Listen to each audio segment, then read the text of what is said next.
5 തലമുറകളായി നിങ്ങൾക്കൊപ്പം PRS hospital. അങ്ങനെ നമ്മളെ ബാപ്പുട്ടി കുഞ്ഞാലിക്ക നമ്മുടെ ഇക്ക കലക്കി. PK കുഞ്ഞാലിക്കുട്ടി എന്നൊക്കെ പറഞ്ഞാൽ ആരാണ്? ഒരു ഒന്നൊന്നര മോനാണ്. അദ്ദേഹത്തിൻ്റെ ഒരു എണ്ണയിട്ട യന്ത്രം പോലുള്ള അദ്ദേഹത്തിൻ്റെ പ്രവർത്തനങ്ങൾ, അദ്ദേഹം അവിടെ ക്യാമ്പ് ചെയ്ത് തന്നെയാണ് ആര്യാടൻ ഷൗക്കത്തിന് വേണ്ടി പ്രവർത്തിച്ചെന്നാണ് മനസ്സിലാക്കുന്നത്. അങ്ങനെ നോക്കുമ്പോൾ അദ്ദേഹത്തിന് വ്യക്തിപരമായി ഇതിലൊരു വിജയം അവകാശപ്പെടാം.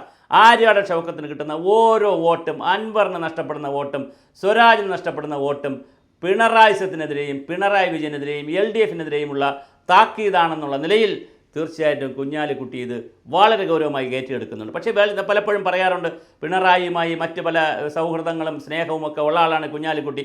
അതുകൊണ്ട് കുഞ്ഞാലിക്കുട്ടി ഒരിക്കലും പിണറായിക്കെതിരെ ശക്തമായിട്ട് അങ്ങനെ അഭിപ്രായം പറയാറില്ല, അല്ലെങ്കിൽ നിശ്ചിതമായി വിമർശിക്കാറില്ല. പല കേസുകളും വന്നു, സ്വപ്ന കേസ് വന്നു, അതുപോലെ ഒത്തിരി പ്രശ്നങ്ങൾ വന്നു. അതൊക്കെ വന്നപ്പോഴൊന്നും അങ്ങനെ പിണറായിയെ വ്യക്തിപരമായിട്ടൊന്നും ആക്ഷേപിക്കാനോ അല്ലെങ്കിൽ രാജിവെക്കണോ ആ ഒരു സ്ട്രോങ് മോഡിൽ ഒരു നല്ല കടുപ്പമുള്ള കട്ടൻ ചായ മാതൃകയിൽ അല്ലെങ്കിൽ കടുപ്പമുള്ളൊരു ബിരിയാണി സുലൈമാനി മാതൃകയിലൊന്നും പറഞ്ഞിട്ടില്ല. അങ്ങനെയൊക്കെ ആളുകൾക്ക് ആക്ഷേപമുണ്ട്. പക്ഷേ ഇവിടെ ഒരു സുലൈമാനിയുടെ കടുപ്പവും പ്രശ്നമല്ല, ഒരു ബിരിയാണിയും പ്രശ്നമല്ല, കുഴിമന്തിയും പ്രശ്നമല്ല.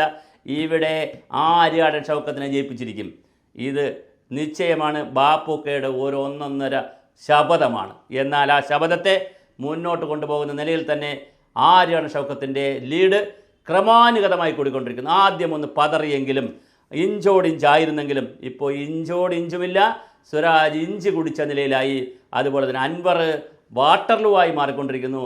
മറ്റേ ആൾ കാണാനേ ഇല്ല. അദ്ദേഹം കളിക്കളത്തിൽ നിന്ന് കയറി, ബാറ്റും വെച്ച് കളിക്കളത്തിൽ നിന്ന് കയറി അദ്ദേഹം ടൂറ് പോയിരിക്കുന്നു. മോഹൻ ജോർജ് ടൂറ് പോയി. അദ്ദേഹത്തിന് ഇനി ഈ കളി കാണാൻ താല്പര്യമില്ല. അദ്ദേഹം TV ഓഫ് ചെയ്ത് വെച്ചു, മൊബൈൽ ഓഫ് ചെയ്ത് വെച്ചിട്ട് കുടുംബത്തോടൊപ്പം ചിലവഴിക്കുന്നു എന്നാണ് കേൾക്കുന്നത്. അപ്പോൾ അദ്ദേഹം ആ വഴിക്ക് പോയി. അതേസമയം 3 പേരിൽ അൻവർ ഇങ്ങനെ കറങ്ങി വാട്ടർലൂ ആയിക്കൊണ്ടിരിക്കുന്നു. അതേസമയം 2 പേരിൽ നമ്മുടെ ആര്യാടൻ ഷൗക്കത്ത് വീണ്ടും 5000-ലധികം വോട്ട് പിടിച്ചുകൊണ്ട് 6000-ലേക്ക് നീങ്ങുന്ന കാഴ്ചയാണ് കാണുന്നത്. ഇത് കാണുമ്പോൾ നമ്മുടെ കുഞ്ഞാലിക്കുട്ടിക്ക് വളരെയധികം സന്തോഷിക്കാം. അടുത്ത തെരഞ്ഞെടുപ്പിന് ഉറപ്പിക്കാം, ഒരുപക്ഷെ അൻവറിനൊരു സീറ്റ് വാങ്ങിക്കൊടുക്കാൻ പോലും, ഒരു സ്വതന്ത്രനായി നിർത്തി സീറ്റ് വാങ്ങിക്കൊടുക്കാൻ പോലും കുഞ്ഞാലിക്കുട്ടിക്ക് കഴിയും. ആ നിലയിലേക്കുള്ള വളരെ ശക്തനായ ഒരു ഉപമുഖ്യമന്ത്രി സ്ഥാനമൊക്കെ ഇനി ചോദിച്ചാലും കുഴപ്പമില്ല. കാരണം അതിനുള്ള സമയവും സാഹചര്യവുമായി ചിലപ്പോൾ ചോദിച്ചുകൂടാന്നില്ല. UDF 26-ൽ വന്നാൽ ഉപമുഖ്യമന്ത്രിയായി കുഞ്ഞാലിക്കുട്ടി വരാനുള്ള ഒരു സാധ്യതയും നമുക്ക് തള്ളിക്കളയാനാകില്ല.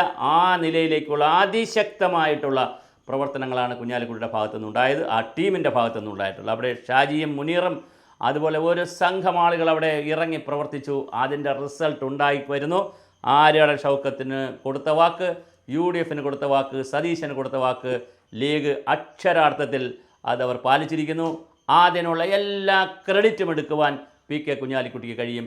അദ്ദേഹം അജയ്യനായി അവിടെ വളരെ രാവിലെ പത്രക്കാരൊക്കെ ചോദിക്കുമ്പോൾ തങ്ങളെ കൂടെ നിന്നിട്ട് സംസാരിക്കുമ്പോൾ ഒരു കുലുങ്ങി ചിരിയുണ്ട്. ആ ചിരിയിൽ എല്ലാം അടങ്ങിയിട്ടുണ്ട്. നമ്മൾ നിലമ്പൂരിങ് എടുക്കും.